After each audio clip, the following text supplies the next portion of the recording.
Buenas tardes, gracias por venir. La idea es presentar mínimamente el libro a modo de reseña rasante y tratar a partir de eso de pensar algunas cosas del presente o la coyuntura que agobia cualquier sentido, y supongo que el ejercicio de historiador es un aliciente, un alivio, una ventaja. Que digan dónde están los que pintamos canas, decían antes, y a mí me impactaba eso. Escuchamos ese título con un sonido. Los desaparecidos, que digan dónde están. No era una canción, era una frase que se repetía como poema, como rezo, como... Bien, es que digan dónde están, una historia de los derechos humanos en Argentina, es la aclaración. Diría que es mucho más que eso este libro, es la historia de los derechos humanos en Santa Fe, cosa sobre lo que no ha habido mucho hasta hace poco, pero llevada a un nivel global, nacional e internacional, siendo que global muchas veces se usa como sinónimo de cava, ¿no? Además de investigación, de análisis, de documentos, hay también una profunda reflexión teórica, digamos, sobre el hecho de historizar, sobre las categorías. Es un libro cumbre, quizás, en el mero sentido, a priori, por lo menos de que es el resultado de un trabajo de un par de décadas, y eso está claro ahí. Entonces es inclasificable, diría que es un libro de historia, de sociología, de epistemología, de ciencias políticas. Bien, es un libro imprescindible para cualquier esperanza y cultura democrática.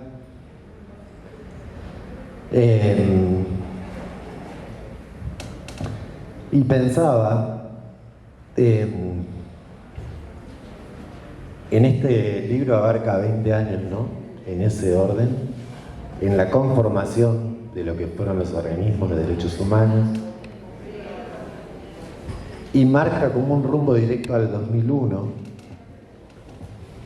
que después Luciano explicará.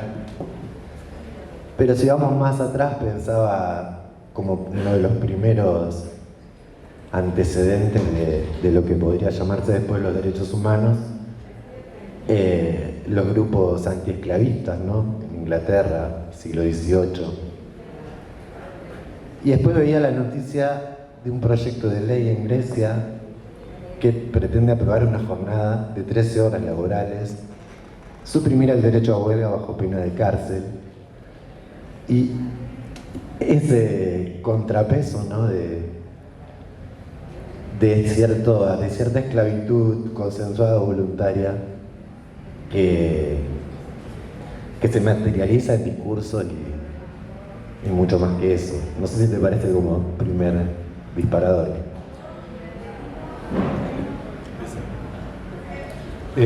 ¿Algún comentario general y después me voy a eso?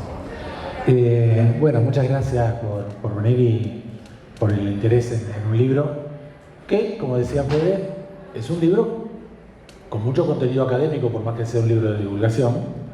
Tiene partes repesadas y tiene partes más llevaderas. En una presentación anterior, porque este libro pasó por una presentación en Humanidades, y en una presentación en Humanidades Fede dijo que los capítulos podían leerse por separado. Y es interesante, a mí no se me había ocurrido que efectivamente los capítulos son lo suficientemente autónomos como para que uno lea qué pasa en Madrid, qué pasa en Santa Fe, y no se banque todo el choclo teórico, pero que, bueno, también tiene una posibilidad de articulación. En realidad, yo quería, antes de ir al planteo que hizo Fede, y antes de tomar el libro como una excusa para hablar entre varios, quizás no solamente nosotros, de ese tipo de cuestiones, y contar un poco de qué iba el libro, ¿no? O sea, y sobre todo desmitificar la idea de obra cumbre. O sea, en el sentido de que todo texto, todo libro es algo así como, diría Rafael Samuel, el fruto de 1000 manos. Hay mucha gente que laburó en eso. Este es un libro que trabaja el movimiento por los derechos humanos en Argentina en un periodo bastante extenso, mediados de la década del 70, mediados de la década del 2000, o incluso en algunas cosas pasa hasta bastante más acá. Y sería imposible sin muchos otros trabajos, de Escoco sobre Rosario, de Asconegui sobre Neuquén, de Solís sobre Córdoba, etcétera, etcétera, que van pintando un pantallazo que es bastante distinto de la historia de los derechos humanos o del movimiento de derechos humanos contado desde Buenos Aires. Esto no por una cosa así provincialista, localista, etcétera, sino por la idea de que, como diría Aristóteles, lo que no está en ningún lugar no existe. Entonces, este movimiento de derechos humanos existió en lugares concretos. Y en esos lugares concretos tuvo formas que fueron las que pudo tener ahí y que eran normalmente distintas. O sea, voy a poner un ejemplo. En Madrid se arma un grupo de hijos a mediados de la década de 1990, de Hijos por la Identidad y la Justicia contra el Olvido y el Silencio, y no tienen a quién escrachar. ¿A quién vas a escrachar en Madrid? O sea, vas a ir a la embajada, y no, porque la embajada es otra cosa, qué sé yo. Bueno, al final resulta que cae Silingo para testimoniar en la instrucción abierta por el juez Baltasar Garzón. Baltasar Garzón, en un momento en el cual Adolfo Silingo podía decir en Argentina: yo tiré gente del avión, y no pasaba nada porque había impunidad, Baltasar Garzón escucha su testimonio y dice: ¿usted ratifica todo lo que me acaba de decir? Sí, bueno, queda preso. Y entonces hay alguien a quien hacerle el escrache. Pero cuando uno le hace el escrache a Garzón en Madrid, pasan los madrileños y dicen: ¿y eso qué es? Entonces, lo que se puede hacer en Buenos Aires no es lo mismo que se puede hacer en Madrid, que es lo mismo que se puede hacer en Santa Fe, o no es lo mismo que se puede hacer en un pueblo de la Puna donde desapareció 1 de cada 20 habitantes y no hay ninguno en los listados de denunciados. Trabajado por Ludmila da Silva Catela hace ya bastante tiempo. Entonces, este es un libro que se hace con esa intención y recogiendo una multitud de otros trabajos que sirven como insumo. Eso, Dale. capaz no es la más feliz la expresión obra cumbre. Lo leo más desde la literatura y hay textos en donde uno ve que todo lo anterior que ha leído de esa persona confluye ahí, digamos, ¿no? Como que son todos ensayos de eso. Y esto mismo, otra cosa que a mí me parece de ruptura, pero también desde la literatura, la conjunción de distintos tiempos. Sí. Digo, la ruptura de algo que se me ocurre canónico, digamos, que es una perspectiva central de un tiempo global. Acá hay 3 temporalidades y es un libro de historia, digamos. Claro. Las temporalidades están implicadas. Una historia del movimiento por los derechos humanos es también una historia de cómo el tiempo va y viene. O sea, esa idea de, bueno, tenés una generación que quiso hacer la revolución y que fue diezmada. Tenés las madres que en un momento dan vuelta al tiempo y dicen: nuestros hijos nos parieron, y empiezan a mirar para atrás en lugar de mirar para adelante y decir: bueno, recuperemos qué de eso que apareció ahí. Tenés los hijos de los hijos, que después entonces establecen una línea diferente y que se vinculan con las madres, con las abuelas.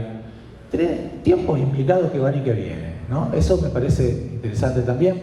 Tenés un tiempo que es el tiempo de Santa Fe, donde pasaron 3 años hasta que hubo un escrache comparado con Buenos Aires, porque, como dice una entrevistada, iban a pensar que estábamos locos. Un poco eso, un poco que el libro va de distintas geografías y de distintos tiempos.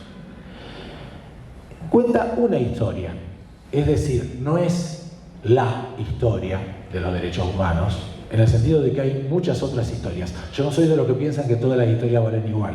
Hay datos que son erróneos, hay datos que son correctos, hay interpretaciones que son mejores, hay interpretaciones que son peores.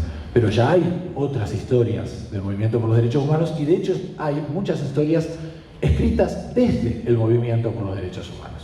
Eso es una cosa diferente de la que hace uno, que tiene una carrera académica y otras cosas. Entonces, bueno, uno no trabaja de esa manera, pero no despacha eso diciendo esos son memorias, sino que trata de vincularse con eso, de conversar con eso, de establecer algún tipo de vínculo, establecer, digamos, lo que podríamos decir, puntos de toque entre memorias e historia. El texto lo que hace es plantear alguna cuestión más general, más teórica. La lucha por los derechos humanos cambia en la década del 60, 70 en todo el mundo, no solamente en Argentina, y empiezan a aparecer agrupaciones que no están vinculadas con partidos políticos, agrupaciones que son bien movimientos de derechos humanos en el sentido de algo separado. En Argentina, ese proceso tiene que ver con el terror de Estado, tiene que ver con el hecho de que el vínculo político era prácticamente una condena a muerte, y entonces los organismos se construyen por afuera de partidos y agrupaciones políticas.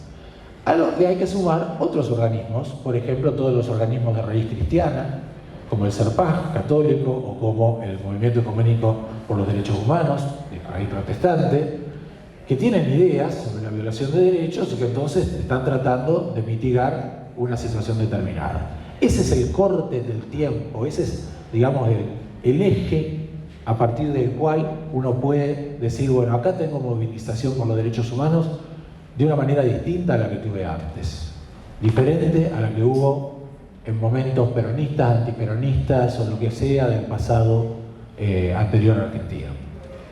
Y después, bueno, como decía Fede, hay un capítulo sobre Santa Fe, hay un capítulo sobre Madrid, porque la idea es mirar qué pasa en una localidad, en un lugar del interior, qué pasa en un lugar del exterior. Hay un capítulo general sobre el movimiento de conjunto y después hay una serie de análisis que tienen que ver con, bueno, qué pasa con la movilización y las clases sociales, qué pasa con el espacio, o sea, los lugares donde se moviliza, las marcas territoriales, los monumentos, cómo se trabajan ese tipo de cosas, con las nociones de justicia, con las nociones de derechos humanos. O sea, qué pasa, por ejemplo, cuando los organismos empiezan a ir atrás de lo que se llama la agenda ampliada.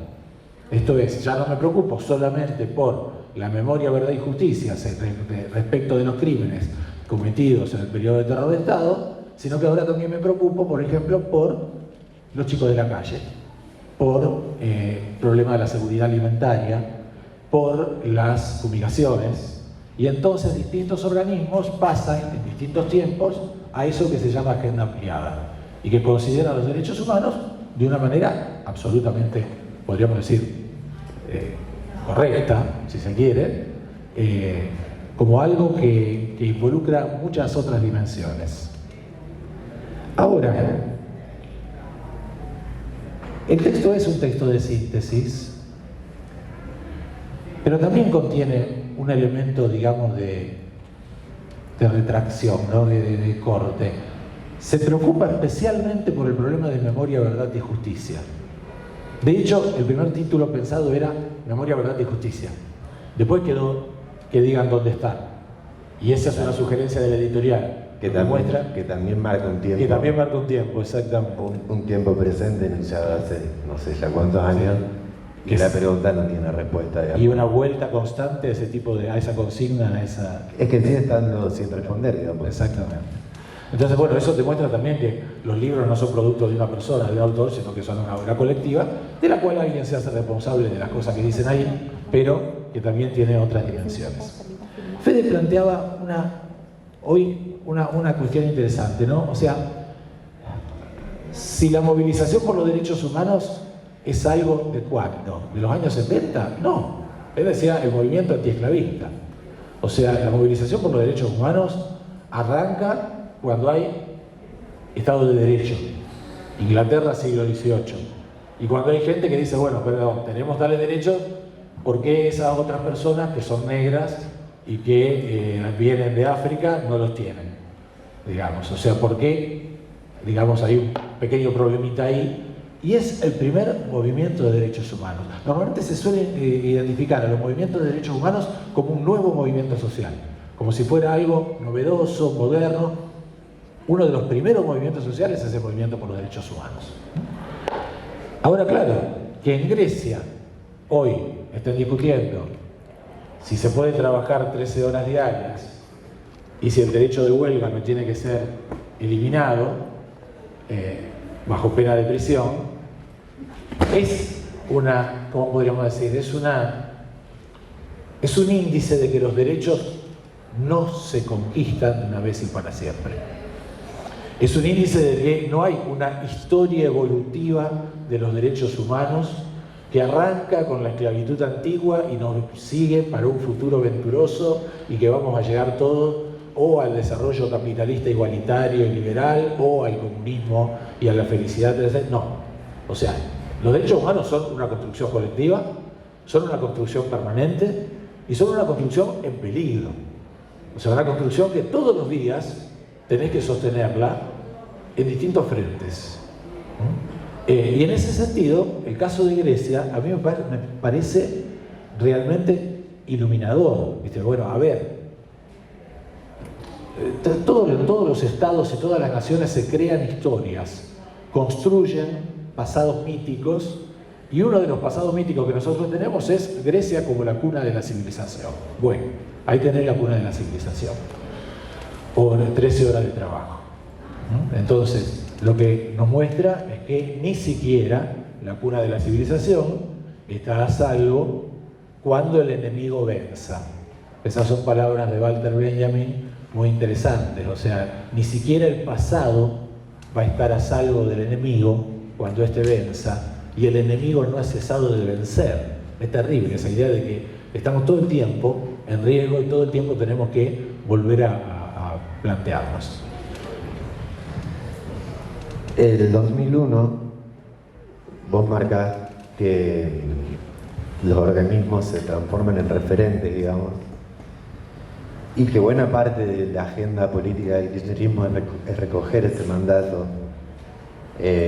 Algunos plantean que luego de eso, por distintas razones, hay como otra línea, digamos, no visible hasta la materialización del triunfo del PRO. Lo que tienen en común es esa idea de que se vayan todos, ¿no? Porque, digo, Kirchner era un desconocido y Macri es un empresario. A mí lo que me aterra realmente es, volviendo a ver el libro ahora, es una analogía que no puedo dejar de pensar. Todos los elementos que vos marcás como construcción de los organismos se pueden aplicar al partido del payaso de la motosierra, digamos. Digo, la identificación de nosotros, ¿no? A partir de un discurso que genera un agente colectivo. Y hay algo también de esto del 2001 quizás acá, digamos. Es como la última, bueno, que explote todo. Digo, si hay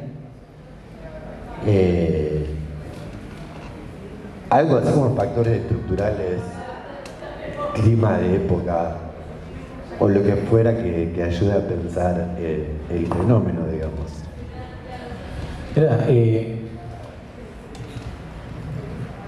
Partamos de lo siguiente. Para el 2001 los organismos de derechos humanos se han transformado en referentes, pero sobre todo madres e hijos. Esos son los dos organismos que están plantados en el 2001 y que son referencia del movimiento piquetero, del movimiento obrero, de muchos otros movimientos sociales. Esa referencia se consiguió sobre todo por los años de lucha contra la impunidad. O sea, todos sabemos, a la salida de la dictadura hay un intento del partido de gobierno de la Unión Cívica Radical, básicamente un intento de Alfonsín, de producir un juicio ejemplar que resulte fundamental para la democracia posterior. Ese juicio se empieza a pensar en el 79-80, no es que se le ocurrió a Alfonsín en el 83. Ya en un encuentro de Costa Rica se habla de la necesidad de producir un juicio, pero que al mismo tiempo sea un juicio limitado, porque sea un juicio ejemplificador, que funde un nuevo periodo democrático, pero al mismo tiempo un juicio que no ponga en peligro las relaciones con el poder militar, etcétera, etcétera. Y de hecho se toma como ejemplo el juicio de las juntas griegas de 1975, un juicio producido por la guerra contra Turquía y por el hecho de una cosa muy interesante, la junta militar griega es condenada a muerte, se le conmuta después la pena a prisión perpetua, pero es un buen ejemplo. Y para eso se hace una comisión de verdad, la CONADEP, que tampoco es la primera, porque toma el modelo de la comisión de Bolivia, que había sido hecha el año anterior en el gobierno de Siles Suazo. Pero lo interesante es que en Argentina todas esas cosas se van coaligando en un periodo de justicia muy poderoso, que en un momento determinado se torna imparable. Y que para limitarlo se produce la ley de punto final, que en diciembre de 1986 establece que no se pueden continuar denuncias más allá de las que se reciban hasta el 1 de febrero, algo así, más o menos por un plazo determinado, un punto final. Acotación: la misma semana se aprueba la ley de punto final en la Argentina, la ley de derogación de la pretensión punitiva del Estado de Uruguay, que limita los juicios, y la Corte Suprema de Justicia de Bolivia decide el archivo transitorio, que va a ser por bastantes años más, del informe de la comisión bicameral que había armado Siles Suazo. Uno no cree en las brujas, pero que las hay, las hay. O sea, cuando aparecen en un momento determinado esas condiciones, uno dice, pucha, a ver, hay alguna cosa otra que clima de época, no sé, estrategia de época, lo que querramos, porque ahí hay otra cosa, la gente aprende de los otros. Para bien y para mal, hay estrategias que se siguen acá, se siguen allá, etc. Decía entonces, la ley de punto final en el 86, la ley de obediencia debida en el 87, los indultos menemistas en el 90-91, y en ese proceso el movimiento social adquiere una gran legitimidad, porque se muestra como aquellos que no renunciaron a pesar de todas las trabas, y tenés 15 años de lucha contra la impunidad cuando llegás al 2001. Y acá hay un elemento interesante, ¿no? O sea, a ver, hay todo un discurso según el cual, digamos, algo así como el kirchnerismo, los montoneros, los jacobinos, no sé, alguien que ande por ahí construyó la lucha por los derechos humanos. O sea, puede ser pensado al revés. O sea, hubo una lucha por los derechos humanos, hubo una instalación de esos temas en el mundo social, y a partir de eso hubo gente que la tomó y que no lo tomó. Yo no soy kirchnerista ni lo volveré a hacer, pero de hecho soy bastante gorila, digamos, pero bueno, esas connotaciones, un gorila que va a votar muy probablemente por Massa, le cuento, pero bueno. Entonces digo, hay toda una construcción política que se vincula con el reconocimiento que algunos grupos le hacen a esos organismos. Claramente. O sea, yo digo, yo no soy kirchnerista, pero bueno, no me puedo enojar con un organismo que se vincula con una corriente política que le llevó el apunte. Le hubieran llevado el apunte a los otros, en una de esas se vinculaba con los otros. Entonces, hay una cuestión ahí que tiene que ver con lo que podemos llamar las afinidades selectivas. La idea de que en algún momento determinado, y ojo, esto no es solamente con el kirchnerismo, es con Vanguardia Comunista en 1966-77, el Partido Revolucionario de los Trabajadores, que es también uno de los que organiza familiares en distintas localidades del país. Por ejemplo, qué sé yo, los compañeros de esa,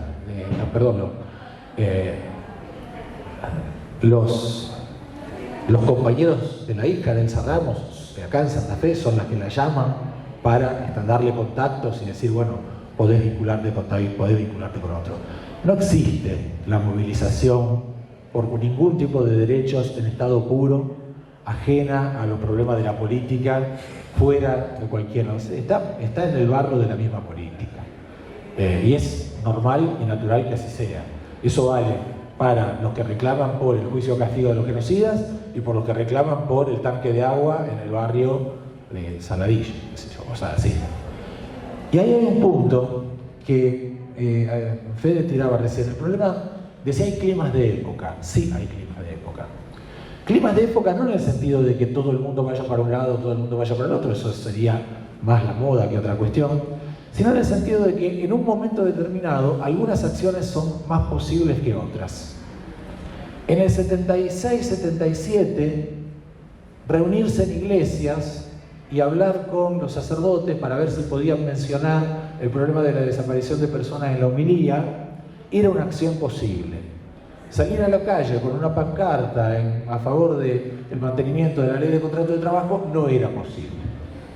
Entonces, hay avances, retrocesos, afirmaciones que tienen que ver con los momentos políticos y que tienen que ver con cuestiones que a veces tienen, digamos, vinculación con lo que pasa acá en la localidad y a veces tienen vinculación con lo que pasa a nivel del sistema mundial.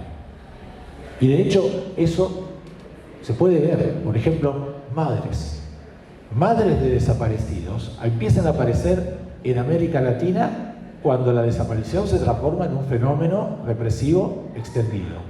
Y el primer grupo probablemente el Comité Eureka de México del 65, no Madre de Plaza de Mayo. Madre de Plaza de Mayo alcanzó una entidad mundial que no tuvo ninguna otra de las agrupaciones.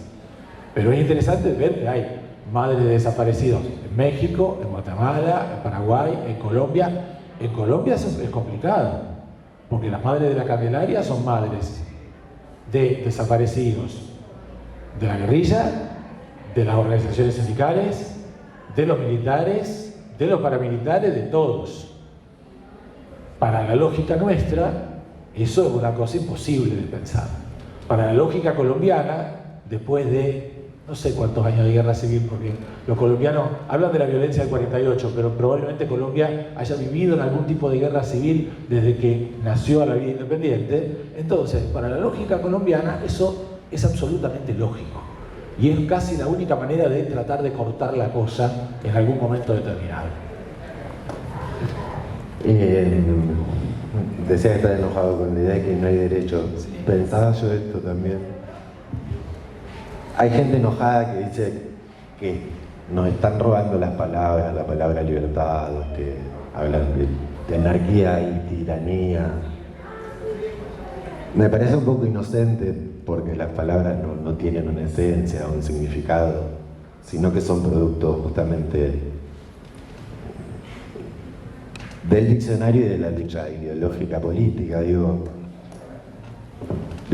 cuando se inventó la palabra feminazi, por ejemplo, es porque había gente que se sentía obligada a referirse al feminismo y no aceptaba nombrar como tal. En todo caso, lo que me parece es que hay cierta renuncia a la razón, digamos, a la idea de la necesidad de fundamento, de relato. Pensaba que en ese marco, digamos, y en ese movimiento se logró un nombre descriptivo, que es la idea de antiderechos. Digo, fue el primer momento en el que dejó de ser operativa esa categoría de Clarín de la Grieta, ¿no? Porque la cuestión del aborto había una grieta distinta, diferente, digamos. Y en definitiva, la conclusión de esta nueva mayoría, básicamente, no es la continuidad de distintas dicotomías pequeñas, distintas formas de antiderecho que se va acumulando tipo Boca River, digamos, ¿no? Digo, uno puede pensar desde Colón, civilización barbarie, y Sarmiento cada vez está más a la izquierda, pero ahora digo, no hay mayor, o yo no veo que se pueda pensar o en términos de clase o ideológicos, sino más bien la renuncia a eso, digamos. A ver, primera cuestión, está bueno eso de decir de que las palabras no tienen propietarios, las palabras andan dando vueltas. El lenguaje, no solamente el lenguaje normal. El lenguaje académico también es polisémico. Un término significa varias cosas de acuerdo a quién lo use, cómo lo use, en qué momento lo use, etcétera, etcétera. Hay algunas palabras que tienen algunas connotaciones más tradicionales, otras no, pero bueno, de hecho, es más, esta es toda una discusión incluso al interior del movimiento feminista, ¿no? O sea, ¿el lenguaje es performativo? ¿El lenguaje construye la realidad? ¿O son las formas en las que se usa el lenguaje las que construyen la realidad? Que por ahí son otra cosa. En ese sentido, los derechos humanos son un concepto absolutamente polisémico. Hoy hay una gran corriente política en este país que dice que los únicos derechos que importan son la vida y la propiedad. Y la vida ahora, o sea, porque la vida, digamos, de los problemas pasados, teóricamente no hay que hablar, no volvemos, etcétera, etcétera, etcétera. Bueno, eso nos muestra la necesidad constante de redefinir los derechos humanos y de pensar que los derechos humanos, como construcción colectiva, se han pensado siempre desde una perspectiva universalista. La idea según la cual alguna gente carecería de derechos porque infringe algún tipo de normas va en contra de la lógica de los derechos humanos.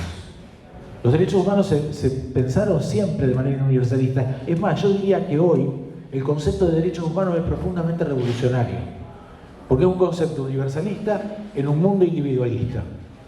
Es un concepto que nos engloba a todos en un mundo en el que se dice, bueno, depende de lo que tengas, tendrás esto o tendrás lo otro.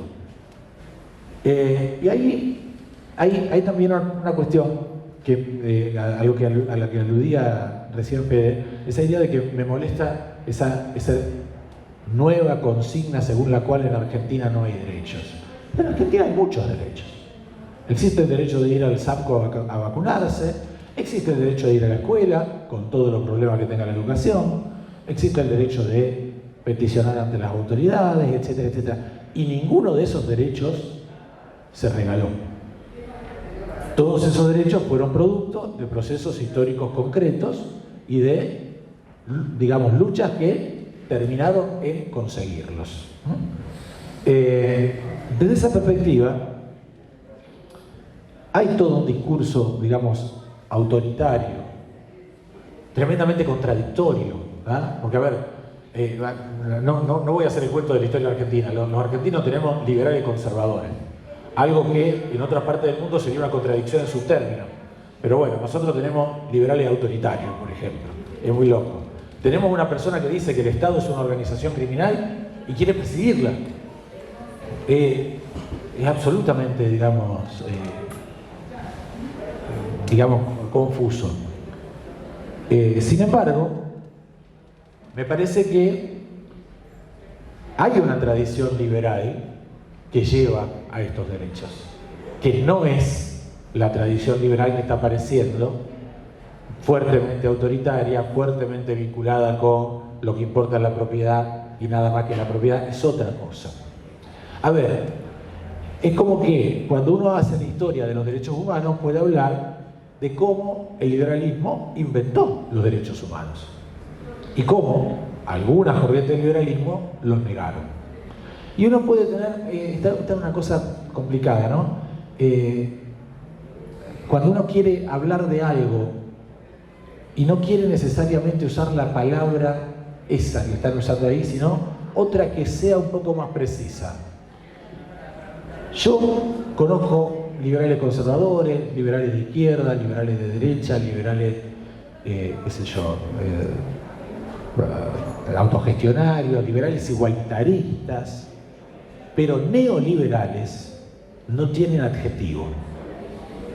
Los neoliberales sí son un paquete de liberalismo, autoritarismo, digamos, control del mercado de trabajo y control disciplinario de la población. Y bueno, yo creo que ese es el término que hay que usar. Y en ese sentido, el neoliberalismo, desde la época chilena, digamos, instalada, desde el experimento chileno instalado en momentos de Pinochet, pasando por Reagan, Thatcher, etcétera, etcétera, hasta hoy el neoliberalismo se ha caracterizado por algún tipo de limitación, retracción, vuelta atrás de los derechos humanos. O sea, es más, yo diría que este libro, voy a decir una cosa terrible, este libro ya es viejo. Esto no quiere decir no lo compren, no, por favor cómprenlo. Pero, a ver, hoy tenemos que estar discutiendo el neoliberalismo. Y tenemos que estar discutiendo qué pasa con los derechos del neoliberalismo. Porque esta es la historia de cómo hemos llegado hasta acá. Ahora nos falta discutir, de alguna manera, la historia futura y qué posibilidades hay. Porque si no parece además que el neoliberalismo es solamente una política económica. Entonces, viene Mengano, entramos al neoliberalismo. Viene Sutano, salimos del neoliberalismo. Y así. No. Quizás el neoliberalismo es una época, no una política. Quizás estamos jodidos y jodidas en serio, porque el neoliberalismo nos hace pensar en términos individuales. Hablamos de Milei, Massa, Bullrich, Bergman, como si no hubiera fuerzas sociales ahí, como si fueran personas solamente, como si no hubiera construcciones culturales, construcciones colectivas, otra cosa.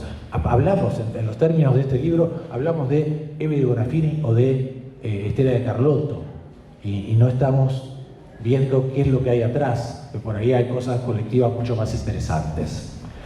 En ese sentido, el libro no dice que, salvo algunos casos puntuales, donde hay personas que por alguna razón salen en prensa diciendo algo, etcétera, pero cuando trabaja con las entrevistas, el libro no identifica a las personas que se citan. El listado general de entrevistas está al final, y pueden ver quiénes son las personas entrevistadas. Pero la idea era, esto es una construcción colectiva, es una construcción social. Si esta idea de justicia la dijo Menganito, la dijo Sutanita, no tiene tanta importancia. La idea es que esa idea de justicia estuviera en el movimiento de derechos humanos, que es lo que me interesaba ver a mí. Por ahí uno le da muchas vueltas a la cosa, por ahí uno pide cierta racionalidad a la política. Bueno, los derechos humanos son un intento de política racional. Son un intento según el cual el mundo político debe ajustarse a determinados parámetros éticos. Y cuando infringís esos parámetros éticos, algún castigo tenés que tener. Se te debe juzgar. Y hay algún tipo de actos que no son prescriptibles, porque su naturaleza es distinta de la de otros actos. Puede parecer similar un asesinato aquí cometido por un particular y un asesinato allá cometido por un integrante de la fuerza de seguridad en el marco de un plan de exterminio institucionalizado. No son lo mismo.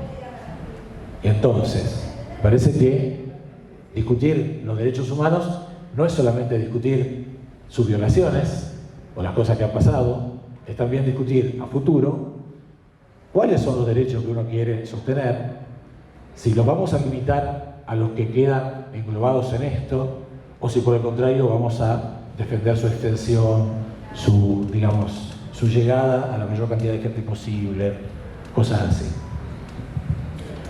Casi que era mi última pregunta. Estamos mal, vamos a hablar de todo eso. De escribir ahora, no, en lo último, quizás. ¿Por qué por ahí?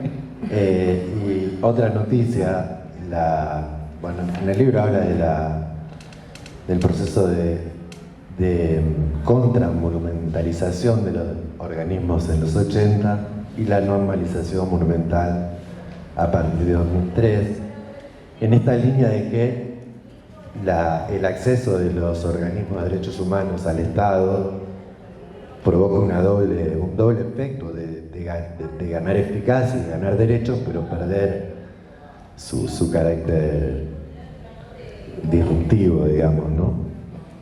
Y la noticia de la Declaración de Patrimonio de la Humanidad de la ESMA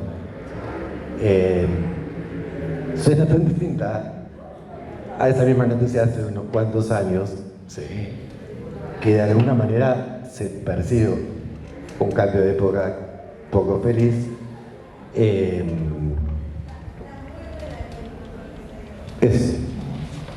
Bueno, ahí hay lo que No, vos... lo otro que iba a decir es que hace 4 años el neoliberalismo perdió las elecciones, digo. Sí, pero por ahí no salimos tanto como creíamos que habíamos salido. Claro. Por ahí hay cosas que están adentro de las cabezas.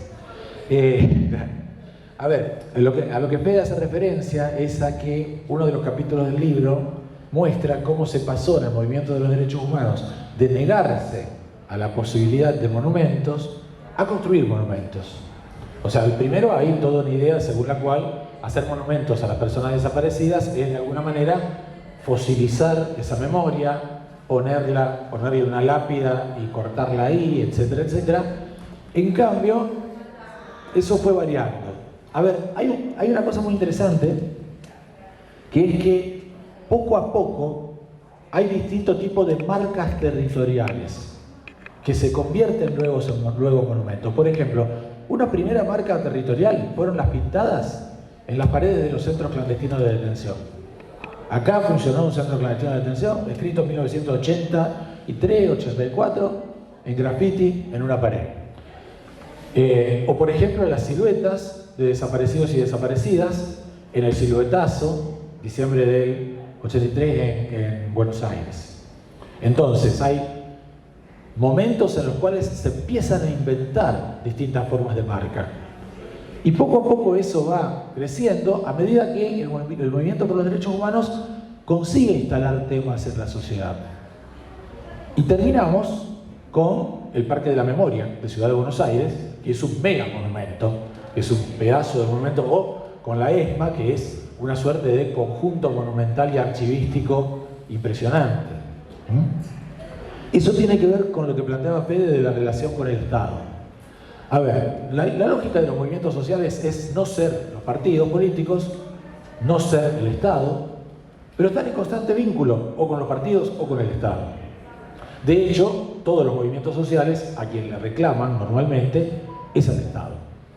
O sea, digamos, por ejemplo, no se le va a reclamar a la empresa fumigadora, se le va a reclamar al Estado que controla la empresa fumigadora. O sea, el Estado es, en última instancia, quien tiene la capacidad para ordenar la vida social en un mundo como este. O sea, perdón, yo en el fondo soy bastante anarquista, pero como soy, además de anarquista, creo que soy racional y voy al supermercado y demás, bueno, digo, en este mundo, hoy por hoy, quizás mañana veremos, pero necesitamos bastante Estado, ¿no? Para que garantice precisamente derechos. Hoy hablé de la ley de punto final y la ley de obediencia de vida. La misma semana en la que se aprueba la ley de obediencia de vida, se aprueba una ley que crea el Banco Nacional de Datos Genéticos. Los dos proyectos fueron enviados por Alfonsín. Esa es, en todo caso, la lógica del Estado. No te doy esto, pero te doy lo otro.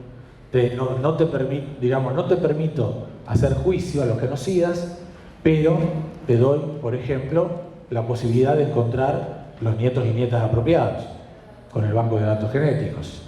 Entonces, una de cal y una de arena. Esa siempre fue la relación, incluso con el kirchnerismo. De hecho, el kirchnerismo facilitó los juicios que ya habían empezado bastante antes. Recordemos que, por ejemplo, las apropiaciones de menores no estuvieron cubiertas ni por las leyes de perdón ni por los decretos de indulto. Entonces, desde el 98, Videla y Macera fueron presos. ¿Tá? Desde el año 98 estuvieron presos por apropiación de menores. En 2001, el juez Cavallo, en la ciudad de Buenos Aires, establece por primera vez la inconstitucionalidad de las leyes de punto final y evidencia de vida. En el 2002 lo hace el juez Rodríguez, acá en Santa Fe. Y así, sucesivamente, hay una serie de cosas que van preparando el momento del 2006, 2005-2006, cuando los juicios se revitalizan y Echecolás va al banquillo de los acusados. Entonces, los movimientos sociales siempre tienen más o menos relación con el Estado. Y ahí hubo una relación. Pero también el mismo Estado, en su momento kirchnerista, no dio respuesta a otros reclamos, que por ejemplo tenían que ver con pueblos originarios o con pobreza, que estaba reclamando también el movimiento, supongamos, el Servicio Paz y Justicia, o el Movimiento Ecuménico por los Derechos Humanos. Desde 2006, en Buenos Aires no hay un acto, hay 3. O sea, unas agrupaciones de derechos humanos por un lado, otras por otros, y madres que desde el 84 que hacen actos separados en tercer lugar. Entonces, es difícil ya hablar de un único movimiento social, probablemente haya varios movimientos articulados de distinta manera, de acuerdo a cómo se llevan con tal tipo de poder o tal otro. Ahora, quería volver al problema de los monumentos y particularmente de la ESMA, porque Fede usaba la ESMA como disparador. La ESMA es, de alguna manera, una demostración de cómo el movimiento por los derechos humanos consiguió muchas cosas. No consiguió todas las que quería, pero consiguió muchísimas. Consiguió el establecimiento de archivos de la represión, consiguió museos de la memoria, consiguió circuitos educativos, etcétera, etcétera. Eso fue, de algún modo, una política de Estado. Inclusive, durante el periodo macrista, esa política de Estado se respetó bastante. Hubo problemas con el financiamiento, por ejemplo. Y aparte hubo, sobre todo, por ejemplo, pérdida de contratos en la ESMA. Tomando el caso de la ESMA, hubo gente que se quedó sin laburo en la ESMA por pérdida de contratos. Entre otras cosas, porque desde hace 8 o 9 años que estaban trabajando con contratos y no estaban efectivos. Si hubieran estado efectivos, no los hubieran podido echar. Pero, en general, más allá de la discusión sobre si los desaparecidos son 8.000, 9.000, 20.000 o 30.000, no hubo un embate contra las políticas de derechos humanos en su integralidad. Frente al riesgo de que eso pasara, una serie de organismos pidieron la declaración de la ESMA como Patrimonio de la Humanidad. O sea, la declaración de la ESMA como Patrimonio de la Humanidad se gestionó pensando en los peligros que podía tener si había una política distinta por parte del gobierno de Macri. El gobierno de Macri al final no llevó a cabo una política así, pero hoy esa política parece mucho más probable. Entonces, en este momento llegue el tema de la ESMA es, digamos, un elemento de protección. Eso no puede tocarse porque eso es patrimonio de la humanidad. Y una de las personas más duras en el informe relativo a las tareas de la UNESCO fue el delegado de Colombia, que paseó a 2 o 3 personas, Marina Franco, Alejandro Berti, una serie de gente que trabajó en eso, las paseó por todos lados, le hizo preguntas de todo tipo, puso en cuestión un montón de cosas y terminó firmando favorablemente. Entonces, se consiguió de alguna manera, y ese es el gran logro del movimiento por los derechos humanos, establecer una suerte de consenso mínimo. Ese consenso mínimo está en riesgo. Hace 20 años Sebastián Pereira escribió un artículo en el que hablaba de cuál sería el legado del movimiento por los derechos humanos. Yo creo que, bueno, en un artículo que ya quedó viejo, pero una cosa que dijo Sebastián en ese momento que estaba muy buena es que una de las cosas que consiguió fue instalar la idea de justicia.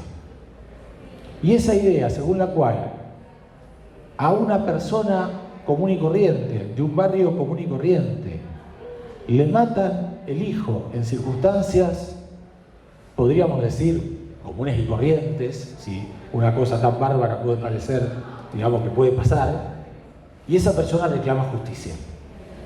Y esa persona corta la calle y reclama de determinada manera. Entonces eso era para Pereira el legado del movimiento por los derechos humanos, instalar en la sociedad argentina la idea de justicia. No quiero ser reiterativo, pero hoy la idea de que uno puede reclamar justicia está en duda si corta la calle e interrumpe el tránsito. Entonces, también sería una vuelta atrás, no solamente para las políticas de derechos humanos relativas a la dictadura, sino para toda posibilidad de reclamar algo que se nos debe simplemente por el hecho de vivir en la sociedad y ser seres humanos. Más allá de que los derechos humanos incluso hoy, yo diría, son insuficientes.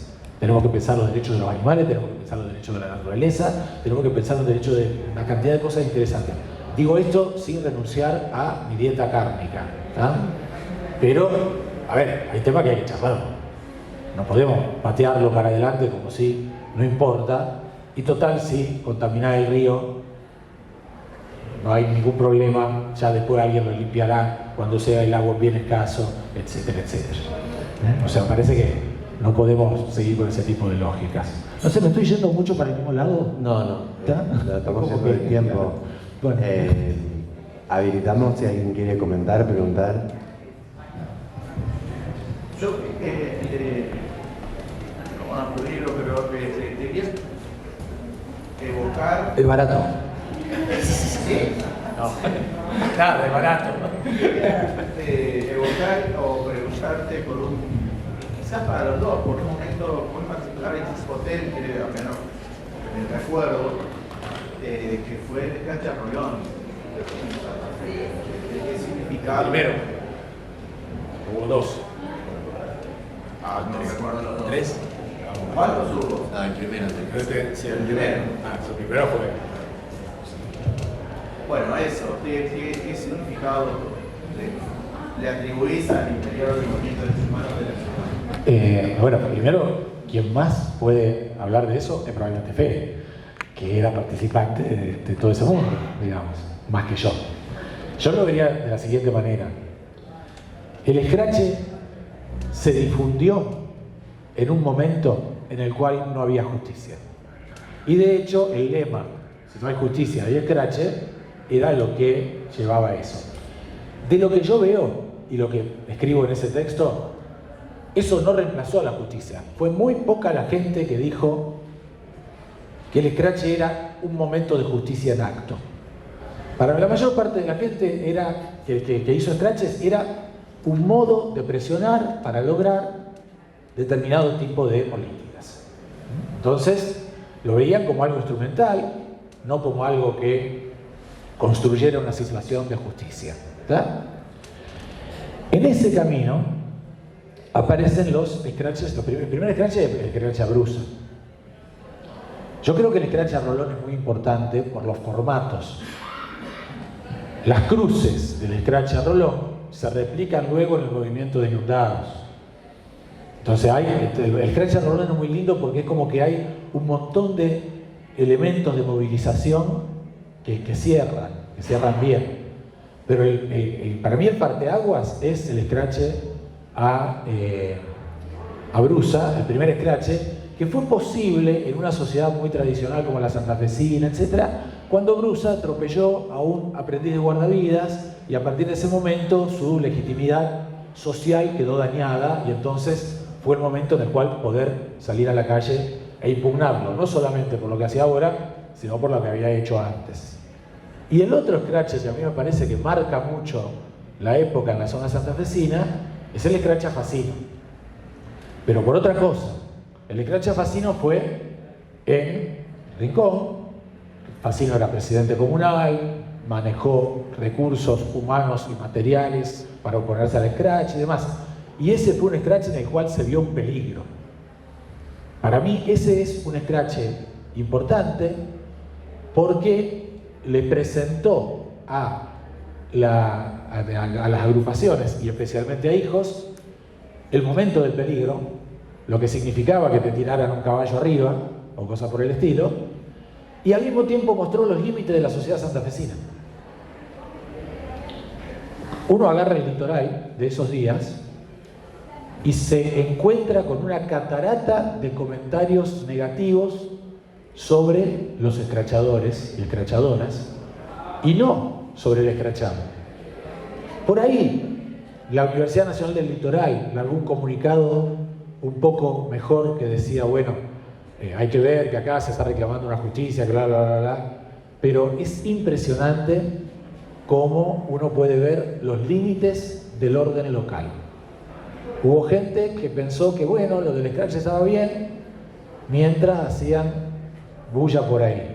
cuando hay conflicto callejero, no, esto está mal. Pero mirá que hay un problema previo, que es que este tipo participó de un proceso represivo, de tal manera, tal cosa, que no se ha saldado. No, pero está mal, digamos.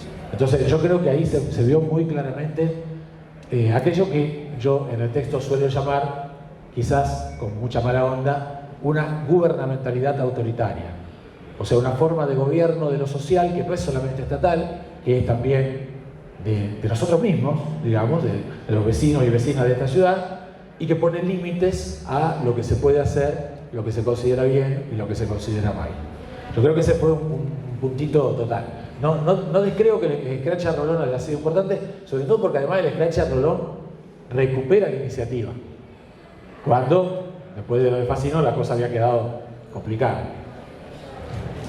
Ay, que más me acuerdo de Rincón porque la pasamos mal, pero la consigna era si no hay justicia y escrache, quizás para justificar la metodología, pero yo no estaba del todo de acuerdo con esa consigna porque parecía como que lo importante era la condena legal y la condena social era como un consuelo o un remedio, y para mí era mucho más importante la condena social que la condena legal, que en definitiva sería una consecuencia, ¿no?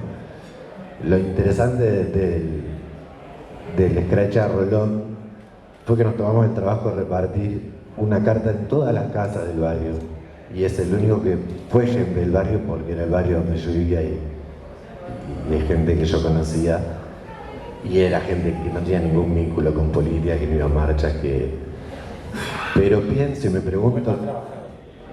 Sí, no todos, pero sí, pero me pregunto si cuando Néstor descolgó el cuadro, cuando apareció la Eva todo eso, ese consenso era tan real, o se aceptaba porque estaba más o menos las cosas bien, digamos. Eso logró un cambio de qué profundidad, cómo cambió la situación desde la descolgada del cuadro, desde que el Estado de alguna manera toma eso como propio. ¿Cómo repercutió en la gente, en la sociedad, en cuanto a la concepción esta que todos vivimos durante toda la vida, Pablo Cerato, hace poco, digo, y hoy se recrudece, pero digo, en ese momento... Sí, yo diría dos o tres cosas. Primero, los gestos son fundantes, son importantes, son trascendentes para establecer una comunidad política y demás, pero uno nunca sabe cómo se reciben los gestos. Uno nunca sabe cómo se reciben los procesos educativos. Después puede hacer encuestas, por ejemplo, pero es muy difícil que en una encuesta un alumno o una alumna diga que está en desacuerdo con eso que se le está enseñando, porque hay una presión ahí. Entonces yo pienso que en Argentina, como diría Sergio Morresi, siempre hubo grupos de derecha muy marcados que no tenían prensa, que no tenían, digamos, aceptación social, pero que estaban.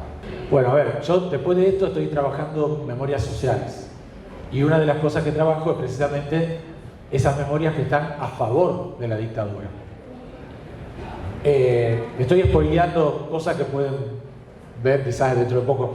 Ahí va a salir un artículo en Cultura, algo así, y la verdad que me gustaría poder escribir algo más masivo y más coherente sobre eso. Vaya a saber si lo voy a poder hacer. Pero yo diría, hay muchos factores que te llevan al lugar donde estamos. No es por uno. No es porque los organismos de derechos humanos quedaron pegados al kirchnerismo, que no todos fueron así, algunos sí, otros no.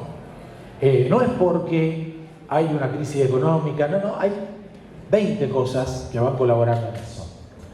Una de las cosas que va colaborando en eso, creo que es un clima de época. Esto no está pasando solamente acá. Esto está pasando en España con Vox, está pasando en Italia con Meloni, está pasando en Estados Unidos con Trump, pasó en Brasil con Bolsonaro, ¿no? Y, perdón, Bolsonaro perdió las elecciones por el 0,2%. Después de 4 años de desastre, el 49,9% de brasileños y brasileñas votó a Bolsonaro. Entonces, hay muchos elementos que pueden colaborar en la explicación de eso.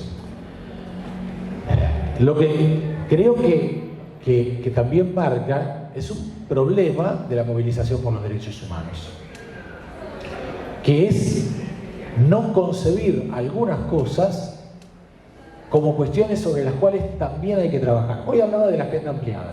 En los años 80, el CERPAJ vuelve a la agenda que tenía antes del terrorismo de Estado, el MED empieza a preocuparse por el problema de las cárceles, por la salud, por los chicos de la calle, la PDH empieza a preocuparse por problemas culturales, pero en su gran mayoría la movilización por los derechos humanos siguió enfocada en los crímenes dictatoriales y en los resultados del terror de Estado y de la dictadura.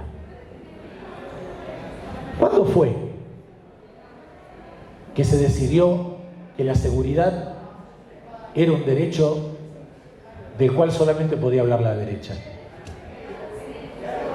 Si la seguridad urbana, a quienes más perjudica es a las clases populares, que no pueden dejar la casa sola porque se la ocupan y que no tienen alarma, ni perro, ni guardia, ni nada.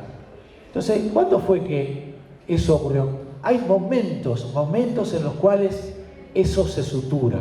Y por ejemplo, Keka Kaufman participó alguna vez de alguna movilización de víctimas de la inseguridad. Entonces, son momentos, puntos así. No, necesitamos más que momentos. Necesitamos repensar todo el paquete y engancharlo. Y ahí creo que hay una cuestión. Pensar más allá de la propia quinta política, cómo construís política comprometiendo con cierto tipo de derechos a la mayor cantidad de gente posible, ¿no? Ayer o antes de ayer, con el tema de ganancias, hubo 2 bloques parlamentarios, 3 bloques parlamentarios que se quebraron. Por una cuestión que era ganancia, nada que ver. Pero eso muestra que la política es móvil. Que no es que ustedes están acá, nosotros estamos acá y listo. Eso muestra que las cosas se pueden mover si vos tenés una política para eso, ¿no? Bueno, yo no soy quien para decirle a nadie cómo tiene que hacer esa política, pero me parece que es una construcción social que tenemos que darnos. Y que, insisto, descolgar el cuadro fue buenísimo, pero hay toda una dimensión que hay que sostener para que esa descolgada del cuadro después pueda reproducirse y recordarse virtuosamente. Después hay cosas que, bueno, tienen que ver con el signo de los tiempos, con participar de mundos culturales diferentes. Tengo una amiga que es antropóloga, Ludmila de Silva Catela, hija de Sonia Catela, de Ceres, o sea, claro, exactamente. Entonces, Ludmila es antropóloga.